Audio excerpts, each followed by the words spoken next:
सगळे सोयरे अध्यादेश काढल्यास मुंबई जाम करू असा इशारा ओबीसीचे नेते लक्ष्मण हाके यांनी दिलेला आहे। जरांगेंच्या भुजबळांवरील टीकेला सुद्धा हाकेंनी चांगलंच प्रत्युत्तर दिलंय।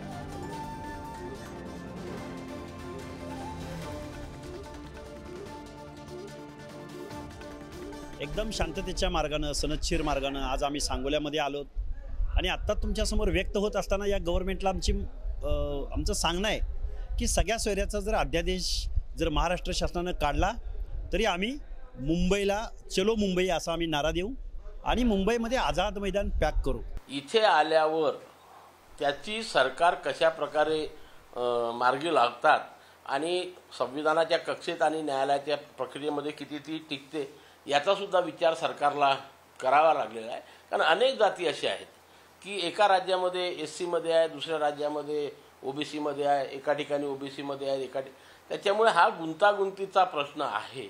त्याच्यामुळे सरकार त्याच्यावरती काय निर्णय घेते त्याच्यावरती सुद्धा आम्ही लक्ष ठेवून आहोत। अजूनपर्यंत कुठलाही निर्णय झालेला नाही, त्याच्यामुळे आम्ही त्याच्याबद्दल काही काळजी करायची आम्हाला गरज नाही। तर आपण पाहतोय की सगळे सोयरे अध्यादेश काढल्यास मुंबई जाम करू असा इशारा ओबीसीचे नेते लक्ष्मण हाके यांनी दिलेला आहे। जरांगे यांच्या भुजबळांवरील टीकेला सुद्धा हाकेंनी प्रत्युत्तर दिलंय।